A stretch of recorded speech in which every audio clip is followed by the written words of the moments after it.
Hi students, and welcome again to today's live IELTS class. My name is Adrian. I'm streaming to you from beautiful Victoria. I hope everybody has had a good week, and I hope you're all getting ready for a great weekend or starting off your weekend well, depending on which time zone you're in. I'm in Pacific time, which is Universal Time minus 7 hours, so still very early here. Hi, Emily. Hi, Vagdevi. Good to see many students joining into the class. In this class, we are looking at IELTS Task 1 Writing. Specifically, we are focusing on a Band 9 line graph example. Nighaim Unproud Nerd, very good to have you on board. This lesson is presented to you by aehelp.com. That's academicenglishhelp.com. For your academic IELTS, visit us there. For the general IELTS, check us out at gieltshelp.com. On both of these websites, we have tons and tons of materials, videos, practice exams to help you improve your English communication and your band scores. Click on that big red button to join our premium package. We're an IELTS registration center and certified agents for general IELTS. Check us out here. It's the green background. Click that big red button to join. It's a one-time payment for lifetime access. You will have a My Student account after you join. And in your My Student account, you will have access to computer-based IELTS exams, a fully interactive course with lots and lots of sections for reading, listening, writing, speaking. You'll have lesson videos, over 100 hours, so lots and lots of goodies there for you. Get our apps, Academic IELTS Help, General IELTS Help from your app stores. Link them to your web accounts so that you can learn from one account. Welcome, Carolina, our chat moderator, and welcome, Jainiel. Welcome, members.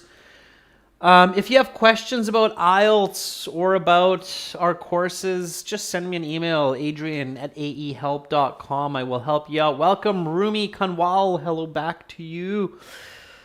All right, everyone. So task 1, academic right now. Tomorrow we'll have speaking part 2 and 3. Let's take a look at our IELTS writing task 1 question for the day. You can already kind of see the line graph emerging at the bottom there. All right, so here we go. And I can see Eugen, your Halloween emojis. That's great. Halloween is on Sunday for us, October 31st. My daughter is very, very excited to go trick-or-treating. All right, let's stay focused. So you should spend about 20 minutes on this task, and that's a good idea. Spend the 20 minutes. It's kind of like a recipe. It's structured. You really have, like Academic IELTS Task 1, it's really just a step 1, step 2, step 3, step 4. You just follow the steps. As long as you know what you're doing, you get it done. The English should be fairly easy as long as you know what you're doing. And then you're off to the races. Start with task 1. It's easier than task 2 if you know what you're doing. So the following graph shows the change in population in France over a period of time. Report the main features and make comparisons where relevant. Write at least 150 words. Band 7, 8, 9 essays are usually 200-ish. Okay, so 200-ish. Mala, thank you. I appreciate that. Okay. Shukrat, good day to you in Uzbekistan. All right, so first step, always task 1, read the question, read it carefully, okay? You've just gotten out of the reading section. Sometimes students are not paying enough attention to their reading. They're reading too quickly. Don't do that. So take a deep breath after the reading section and really, really just read the question carefully, okay? All right. So next step, take a look at the graph. What are we looking at? What are we, population change, that's fine. So here we have a line graph. Okay, the top is at 55 here, which is almost useless because our last data point is more at 50. So here we have the y-axis. Now, you have to be very careful. So you really want to pay attention to the titles of these graphs, right? So this graph is really population in France over a period of time. So that's what we're looking at here. We're looking at a line graph, okay? And on the x-axis, this is the x-axis here, okay? On the x-axis, we are looking at years, okay? Specifically, we're looking at 300 years.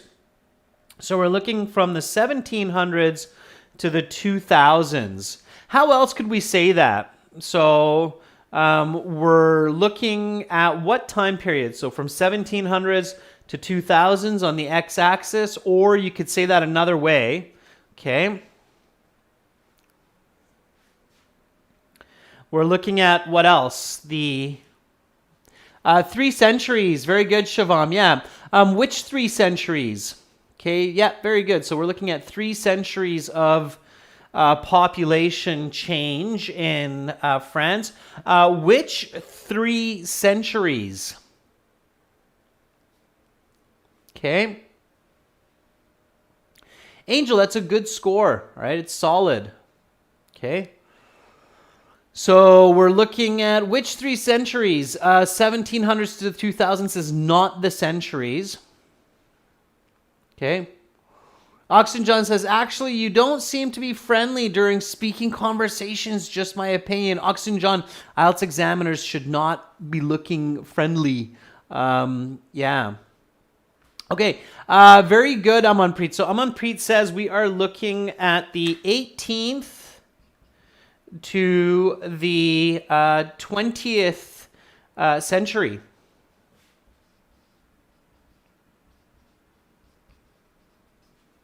We could even say beginning to the end, right? So from the beginning of the 18th century, basically to the end of the 20th century, okay? So this would be your 18th century, 19th century, and then basically your 20th century there. Okay, we're not really into the 21st century because that would be like from 2000 onward. Okay, Gurji Van Verk, very good, 18th to the 20th. Fardu is 21st, beginning of the 21st, right? Year 2000. Okay, good. The y-axis, what is interesting about the y-axis here?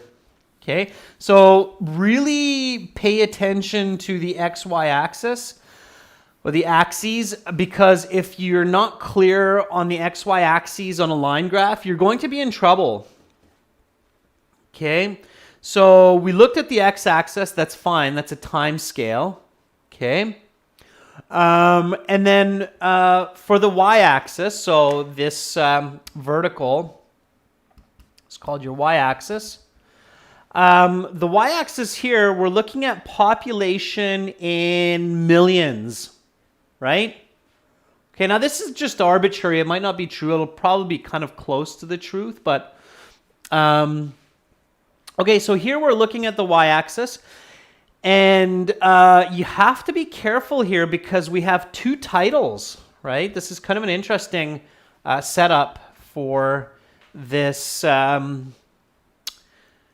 this line graph, because we have an interesting setup here. We have a y-axis on the left side, and we have another y-axis title on the right side. So you have to really pay attention, okay? Here on the left side, we're looking at population in millions, okay? So you have 0 to 50, so 0 to 50 million population size. And then here on the right side, I guess for you, We have 0 to 50 birth and death rate per 1,000 people. Okay, so this 0 to 50 is not the same as this 0 to 50. Okay, and notice how here you have intervals of 5 million.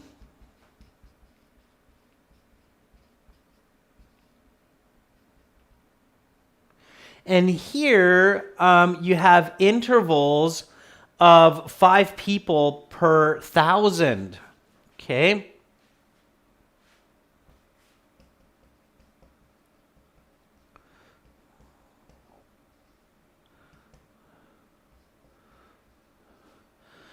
Okay, so intervals of 5 people per 1,000, intervals of 5 million. Okay, so this is the y-axis here. And this is intervals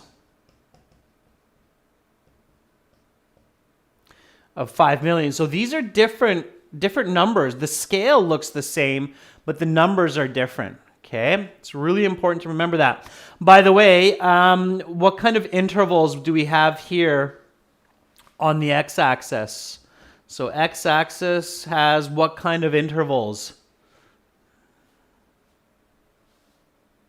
Okay. Hit Patel, in the premium package, you can do one-to-one speaking. It's pay on demand. So you pay for each session. Okay. Yeah, 50 years, Mi Yen or Quang and Yuan says 50 years or half century. Okay. So 50 years, 5 decades, or half century. Okay. So those would all be correct. 50 years, 5 decades, or half a century. All right, so we looked at this graph carefully. It's showing us population, it's showing us years, it's showing us the birth rate, and it's showing us the death rate as well. What's another way to say death rate? Okay, in statistics, you probably won't actually read death rate. That's kind of colloquial. So it would be probably a little bit different. So death rate is usually not called a death rate. If you look it up on the internet, it's not the best way to search. There's a word that's better than that. Not demise rate, not life expectancy. Lei Qing, very good, June, very close. Mortality rate, exactly.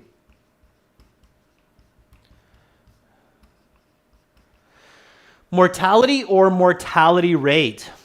All right. Yeah, so knowing those words will certainly help your lexical resource score, okay? All right. So good. You're getting some good ideas now on what to do, okay? Good luck on your IELTS tomorrow, Mosamat. Okay, now before we begin writing, just an important question here.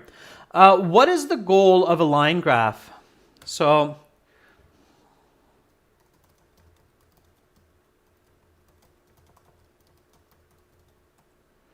what's the purpose of a line graph? I think one of the big problems for many students who sit the IELTS exam, the academic IELTS, is they don't actually understand the reason for a line graph versus the reason for a bar chart versus the reason for a pie chart. And that's a big problem. That's a really big problem, okay? Because how can you write about something when you don't know the reason for it? It's like, imagine trying to write about a vacuum cleaner when you don't know what it's used for, okay? You can write a lot of things like it makes noise and it sucks air and it does all of this, but if you don't know what it's actually used for, to clean up dust and debris from the carpet or the ground, then it's just going to be a really weird essay, right? You're writing all this information about a vacuum, but you're not actually writing the reason for it, okay? All right, so Mal says to measure change rate over a period of time, I think, okay. Ajit says to show a trend. Janil says to explain continuous changes over time. Proud Nerd says the changes over a period of time.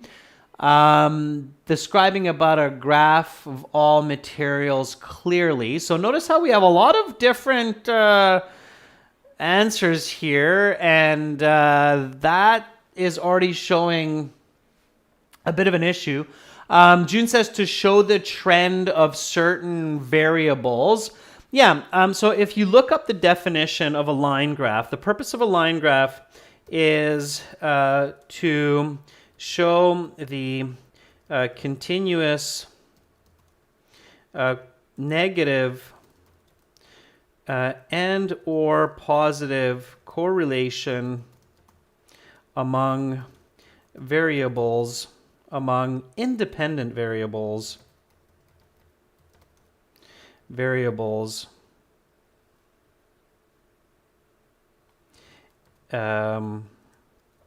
measured with dependent variables. And yes, it's often time.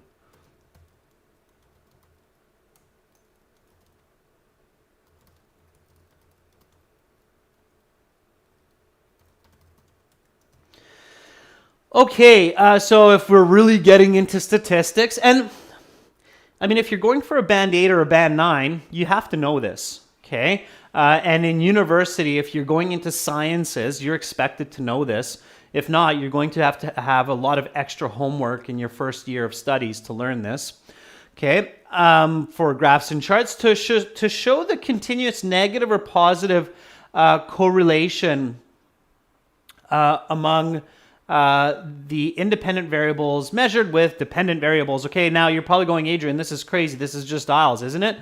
No, it's academic IELTS, so it is for university. So it's not just English, it's measuring your thinking. Let me give you some more clarity here, okay? So here, the dependent variables the independent variables are the time, the population, and the birth and death rates, okay? And your dependent variables, my bad. Your independent variables are your time and your intervals here, okay? And intervals here. Your dependent variables are these: the population size, the birth rate, and the death rate. And your correlations or change over time are these patterns, okay? So positive and negative correlations. We can see that birth rate and death rate are positively correlated. That means that as one is moving up, the other one is moving up. As one is moving down, the other one is moving down. So all the way until the 1950s, you can see that birth rates and death rates have a positive correlation. Okay, it's called a positive correlation. Okay, correlation, just think about relationship, and co meaning together. Okay. And so here it basically means that as one goes up, the other one goes up. So as one is increasing over time, the other one is increasing over time. As one is decreasing over time, the other is decreasing over time, all the way until 1950. In 1950, you have a little bit of a divergence. Okay. Now, overall, the population size, we could argue, has a negative correlation.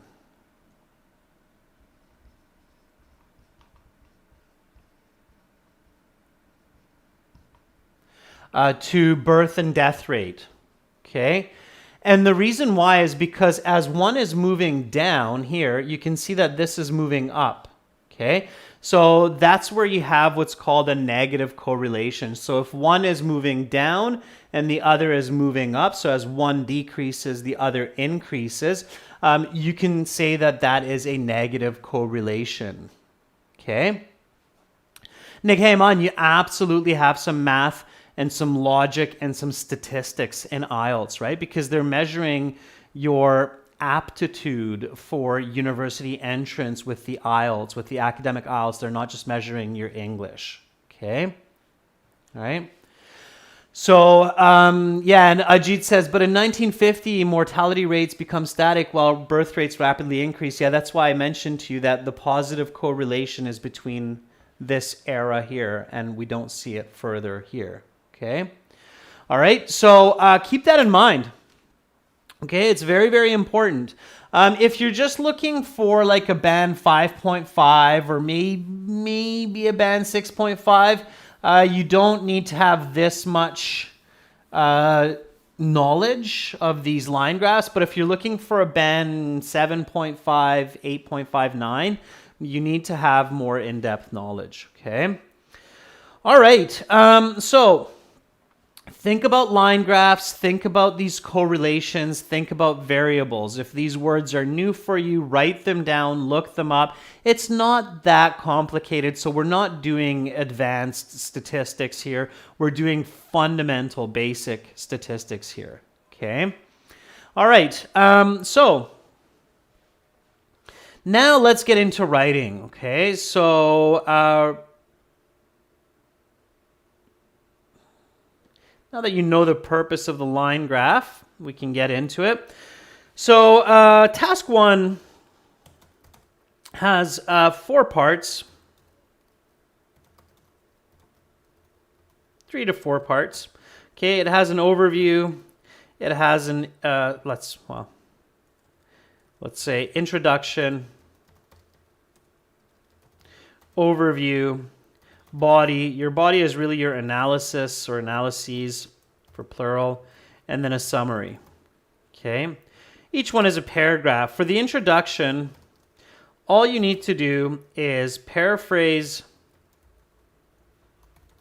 the question and add details from the chart. Okay, that's what you need to do. So let me show you how to do this. And you can do this with me. So please, I encourage you to write. All right, okay. All right.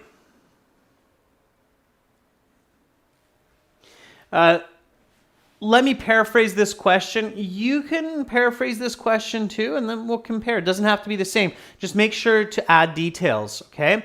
Mugunthan, you don't have details or you don't have enough details in your paraphrase. So try to paraphrase more. So first of all, the given line graph depicts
okay, so if I want to be band 9 and I want to be super detailed using the graph, then this is what I'm going to write. So if I were to sit the IELTS exam tomorrow and this were my question, this was a question from the IELTS exam, and I want to get a band 9 on my task 1, this is how I would start my introduction, okay?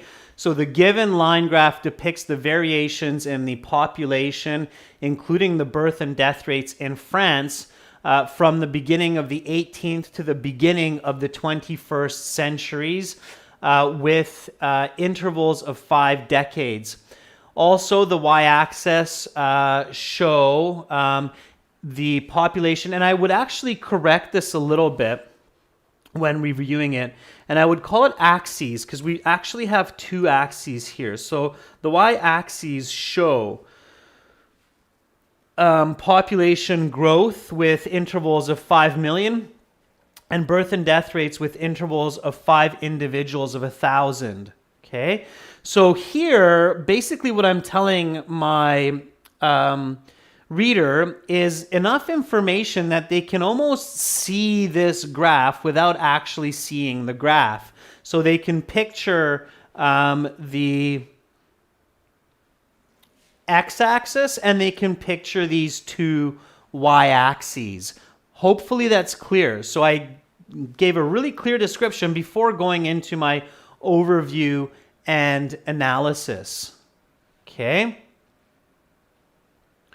All right. So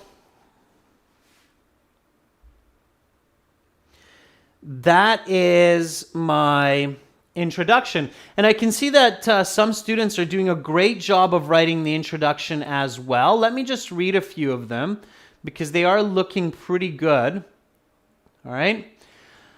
Let's take a look.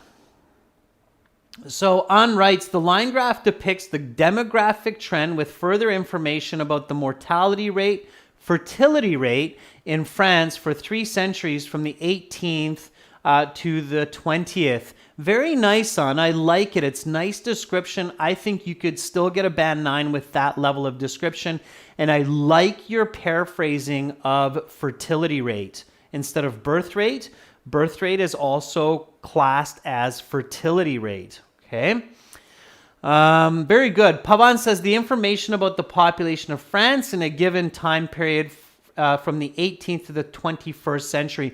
Very important, Pavan, to write the beginning of the 18th to the beginning of the 21st century. Okay.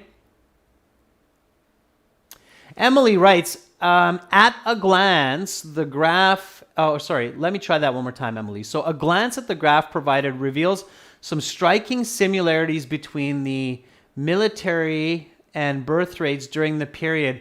The mortality, not military. I think you might have an autocorrect mistake there. Be really careful with that kind of a mistake, Emily. So not military, but mortality. Okay. All right. June writes, this line graph illustrates the variation of French population, natality, and mortality over the course of 3 centuries from the beginning of the 18th century to the new millennium. The y-axis indicates the total number of citizens with the interval of 5 million, as well as rates of birth and death with interval of 5 out of 1,000 people. Okay. June, people. All right, finish the sentence. Janil, the line graph depicts the population size of France in millions from 0 to 50 with intervals of 5 million and the percentage of birth and death with intervals of 5 French people per 1,000. Yeah, very good, Janil. I like it. Okay. Listen and learn. The given line graph illustrates the modification is not very good. You want to say change or variation. In France from 18th century to the 21st century with intervals of 50 years, while the x-axis shows the people's growth 5 among 1,000. The end of that listen and learn is confusing. You have to rewrite that. Okay. Almal, you have to be careful because it's not really a time axis and a population axis. We wouldn't say that. That's awkward. So good question, but no. Okay. All right. So next is the overview, what we noticed the most. So let me just grab my introduction. And if you think, well, the introduction seems a bit long. Yeah, but if you're going for a band 8 or 9, it's not about long, it's about accurate. Okay. So you have to be accurate. Okay. And just because the introduction's long doesn't mean the overview will be as long, for instance, okay?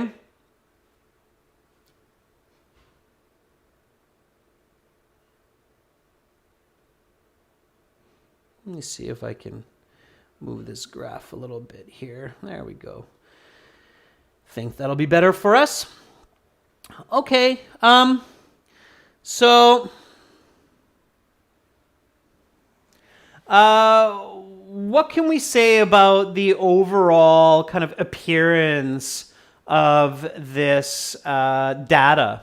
Okay, so at first glance or at initial look, okay, what is the major kind of pattern that we see here? All right. Now, again, don't go into too many details. Don't start talking about positive and negative correlations just yet. I think that would be a little bit too ambitious. You just kind of want to look at this, this overall type of appearance of these lines on the graph. Okay, so what can you see there? What can you say about that? All right. Buckrat says the line graph illustrates the variation of population, including the birth and mortality rates per 1,000 people from the beginning of the 18th century to the start of the 21st century in France. Overall, the y-axis represents the population size from 0 to 50 million with intervals of 5 million, and the y-axis and the x-axis 5 decades. Okay. All right. What can we say overall here? So I'm going to write mine, you write yours, and then we'll compare, okay? And again, don't overdo it, all right? So this is your overview. You don't need to write overview. This is just for clarity in the class, okay?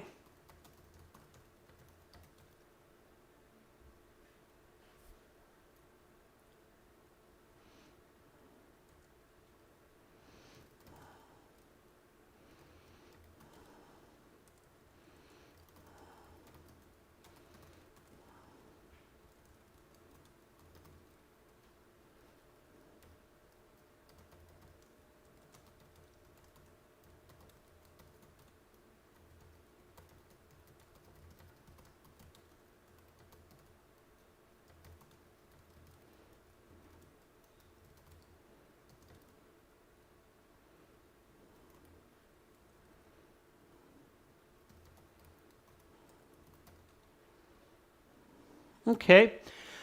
I still have my lines there, so it's a good representation. This would be kind of a fluctuation. Okay, so you've got an up, you've got a down, you've got some stability, you've got more down. Then you've got kind of an up, I think, for birth rates. So really this is a fluctuation. It's not a clear up line, it's not a clear down line. As where population growth is more of a clear up, right? So at first glance, not gland, right? Just like mortality, not military. So at first glance, the data reveals that birth and mortality rates fluctuated throughout the centuries while population increased, okay? And I might add a little bit more here. Like at first glance, the data reveals that birth and mortality rates fluctuated similarly, right? Because they are. That's that positive correlation. They're kind of moving together, all right? Again, your goal is to compare, report the main features, make comparisons where relevant, right? Okay. Farduous writes, at first glance, the fertility rate increased dramatically compared to the mortality rate, which decreased gradually. Farduous, that's details, that's not your overview, okay? That's your body paragraph. All right, please don't write information for your overview. That should be in your body paragraph. Mi Yen says, at initial look, the population size experienced an upward trend while the birth and death rate showed a fluctuation over the period of 300 years. Yeah, Mi Yen, that works. It's similar to what I just wrote. Pawan says, overall, it can be seen that population size dramatically increased while both birth and death rates fluctuated in the given time period. Yeah, Pavan Sidhu, very good. It's in the given time period because it's a specific time period. It's unique that we're talking about here. 10, 12, 2s, Cao Gao Hu says, overall, the population size increased while the opposite was true for mortality and fertility rate despite fluctuation. It's a bit unclear. I'm not sure what you mean by the opposite is true. I don't know if the opposite is true because we have increase and decrease. Okay, so careful. All right, you have to have accurate information for this task in the IELTS, all right?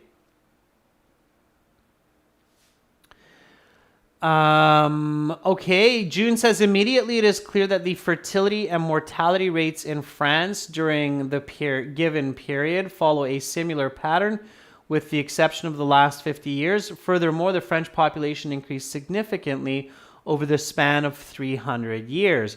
Yeah, that's very good, June. It's nice detail, nice use of language. Okay. All right. So your next step is to write the analysis. Okay. And before you write the analysis, okay, so before writing, make sure to identify 5 to 8 points of interest. Okay, whether it's 5 or 8 depends on your writing fluency, speed, and accuracy. Okay.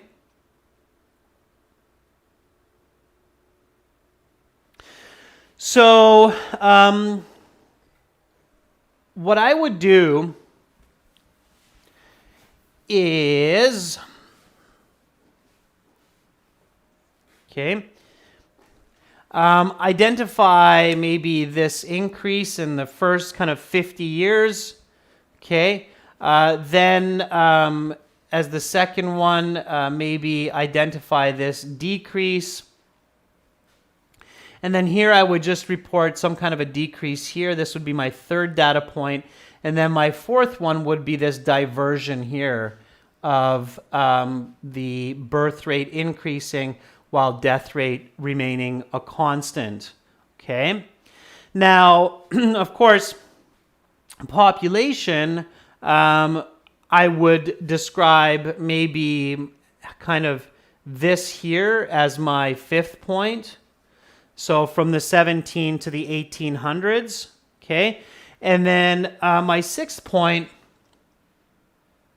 would be this one here from the 1800 all the way to 2000, all right? So those would be my 6 data points of interest. Now, here, notice that you have some crossing over of the population with the birth and death rate.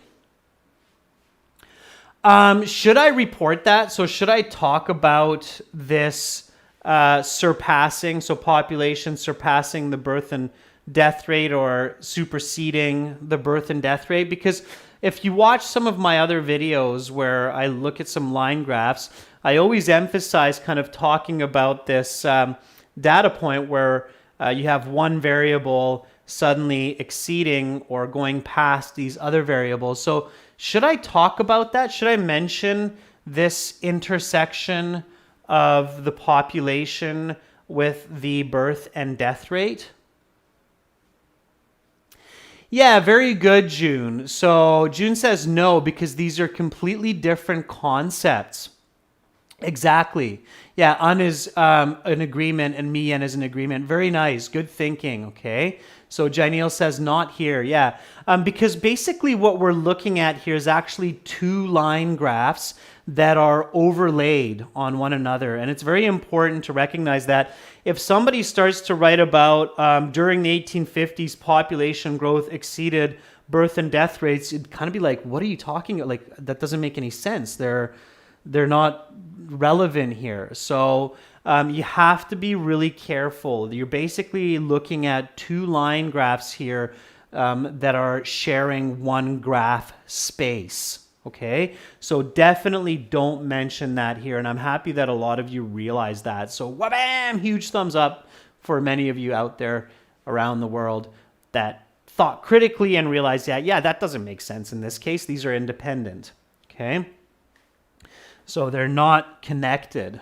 It's kind of just saving paper and space to put these data points over top of each other. Okay? And that's why it makes sense to write about one and then write about the other. Now, I don't think you need to separate out these as different paragraphs because population, birth, and death rate are relevant. They're just not connected here. Okay? All right. Yeah, there's no relation here. Okay, so let's start writing. Okay, so first data point, the 17th to 1750s, and it's the birth and death rate. Birth rate slightly higher than the death rate. Okay, all right. So let's keep going. Okay, I'm going to start writing. And then you can start writing and we'll kind of compare and see if we're on the same page or I'm out to lunch or somebody else is off topic. So let's keep going here, okay? So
all right, bit of a lengthy sentence, but definitely the right description. So initially, there was an increase in both birth and death rates from the start to the middle of the 18th century, from roughly 26 to 29 people of 1,000, with newborns outnumbering deaths by about a person or two each year. Okay? So basically, I'm describing this kind of parallel pattern. Okay? So I can say that, right? So let's see, over the course of the next 100 years. Okay, so this is the next kind of 100 years here. Okay.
All right, so I'm being concise here, and I encourage you to keep writing. So it's great that you're watching me write and watching me describe this graph.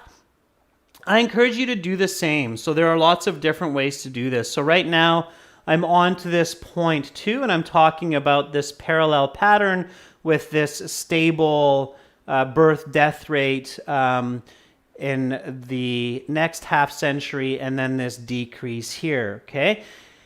And, you know, I can mention the numbers, so 25, 30, where I see fit. I can always add those in later as well once I have kind of the main structure of the information.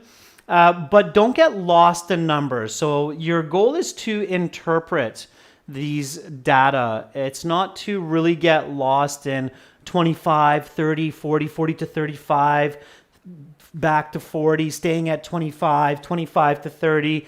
Okay, we're humans. We don't really focus or keep our attention when we just hear a lot of different numbers being thrown at us, okay? So be really, really careful about that, all right?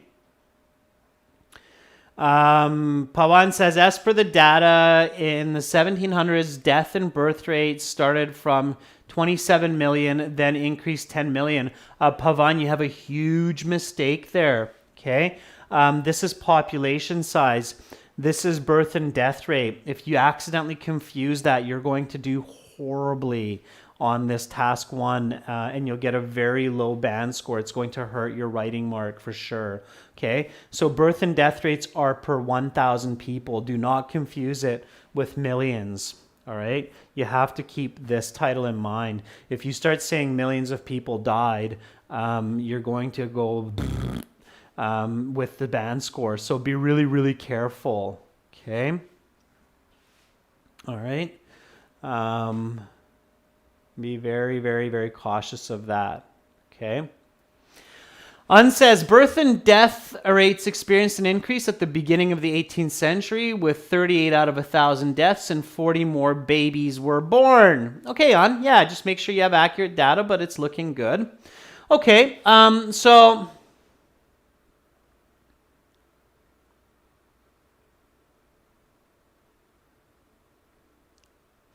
let me keep going here. Okay.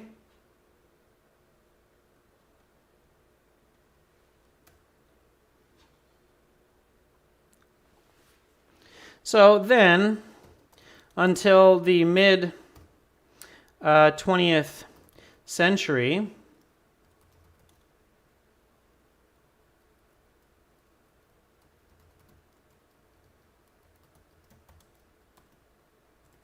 birth and mortality rates decreased to well, roughly 20 people per 1,000.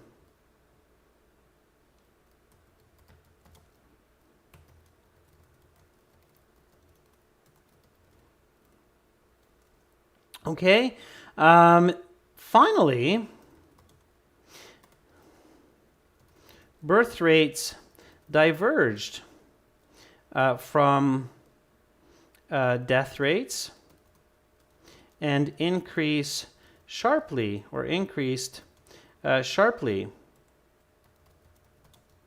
in the last half century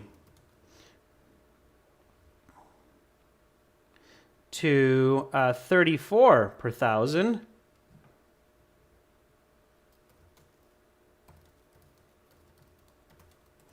While mortality rates remained constant at 20 per 1,000. Now notice that I'm not going to write words for all of this, so 20 per 1,000, okay? So it's okay to do that, so you're saving time and space, okay? So don't keep writing the words 20 per 1,000, all right? Okay? Amanjot is writing population size increased significantly and touched the pinnacle in the later year. Amanjot, that's coming afterwards, okay? So now is when I get into population growth, okay? And we do have this connecting factor of the years, right? So 1700s to 2000s, okay? All right, so... the 1700s to the 2000s, okay? So population, so during the same, this is my connection here, during these same 3 centuries, population rose quite consistently.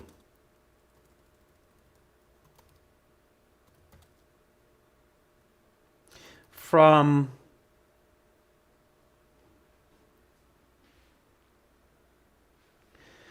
3 million to 50 million people, okay?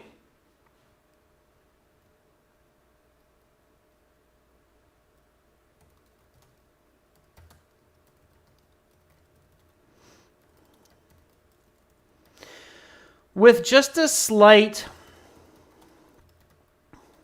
stagnation between, or let's say from 1950 to 1800. Okay, so here we have this slight stagnation. This kind of leveling in the population, you could say, is a stagnation. When something stagnates, it means that it doesn't move up or it doesn't move down. Okay, so with just a slight stagnation from 1750 to 1800. Okay, and that's it. That's all I'm going to write because I'm definitely nearing like 200 words already, if I'm not already at 200 words. And with population, I don't really need to write more. Pavan, it's not about being lengthy. It's about being accurate. Okay, so IELTS examiners don't have like a specific word count in mind. They're not like it has to be 200 or it has to be 180. They just say it has to be at least 150. That means minimum 150. But depending on the information, your essay for a band 7, 8, 9 could be 180 words, could be 200 words, could be 250 words. It depends on your writing ability. Okay? Akash, again, that answers your question. It's not too much. Okay? We actually have a video coming out this week with an IELTS examiner who worked for IELTS for 10 years. They marked thousands of essays, and we do an interview with this examiner. And he says in the interview, and you will see this video on our YouTube channel, he says in the interview that they basically never give a band 8 or a band 9 to an essay, task 1, that's only 150 words. It's almost impossible because there's just too much information. So 150 words is the minimum for task completion, but he said that basically in the 10 years that he did IELTS marking, they never gave band 8s or 9s to essays that were just 150 words, or for task 2 that were just 250 words. So think about that. Okay, think about that. He said, and I asked him in the interview, I said, well, how long are these band 8, band 9, task 1, task 2 essays? And he said, well, they're closer to like 200 and 300 words for task 1, task 2. Okay. All right. So I don't think you've seen this one, Buckrock, because it's not up there yet. Or maybe you saw it in the unlisted videos. I'm not sure. Okay. So careful with that. Okay, now we have a summary still. So if you think it's long now, think about the summary still. So for band 9, you want a summary.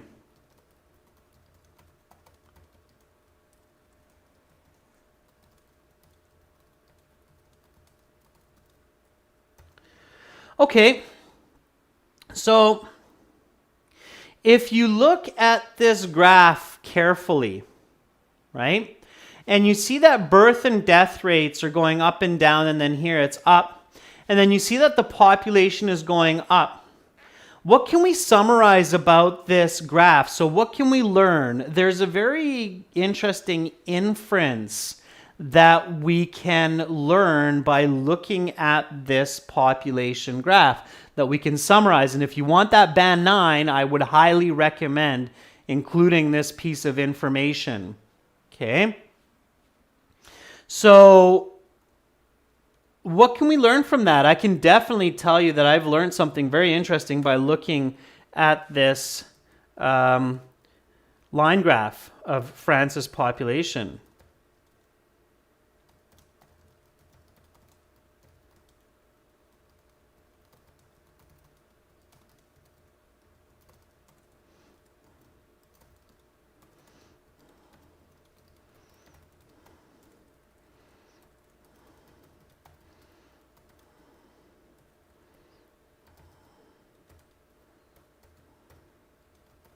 And this is where I would use passive voice, not I can infer, but it can be inferred that. What can be inferred? June says the increase in population is related to the fact that birth rate is higher than the death rate. I'm not sure, June, because notice that the birth rate is just slightly higher than the death rate. So does that really warrant this massive population boom? I don't think so. So I don't think that just this small difference in birth rate to death rate can really account for this huge boom in population from 5 to 50 million. Think about the real world. Why are we having these population booms? So Un says, although the number of people who were born and who died were relatively the same, the population size increased. Yeah, so why would that be? Okay. Janelle's talking about the positive correlations. That's okay too. But here I'm going to make an inference. And an inference is an educated assumption. Now you have to be very careful here. You have to be careful not to say something that's arguably not true. But I would say that we can infer that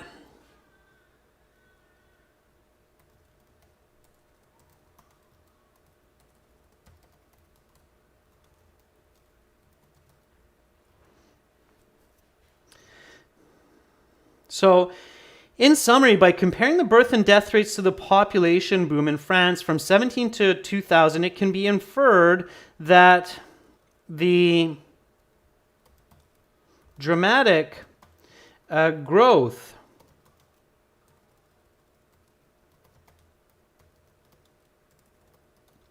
in population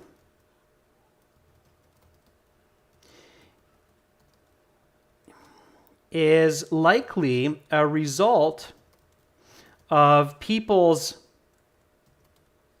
increased life expectancy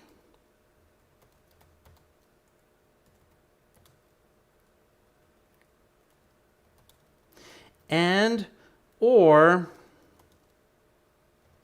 immigration to the country. Okay?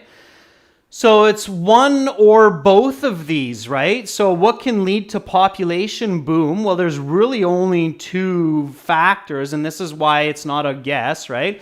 It's really only two factors that can lead to such population boom. One, you've got people migrating, going to France. Two, you've got people living longer. So all those people that are being born, they're living longer and they're not dying, right? So it's one of those two. Okay. All right. Let's see.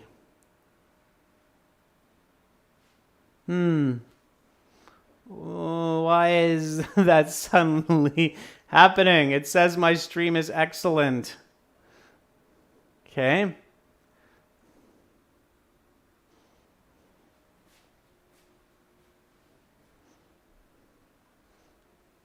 So let's refresh this just a second.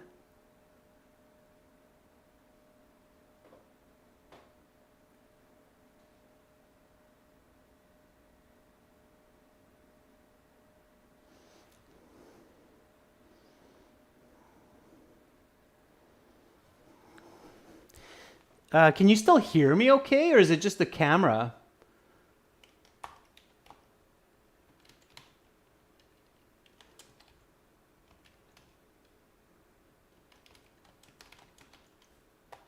It's just the camera. That's really weird. That's probably something to do with OBS or YouTube then.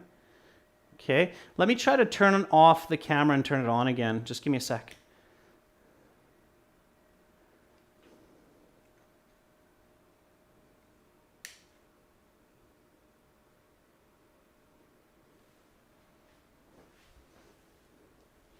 Okay. Let me try to figure this out for us, because I know you're all excited to see what that summary actually has. You heard me say it, but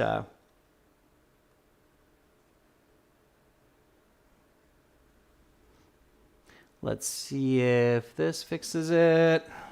Okay. All right. Okay. Okay.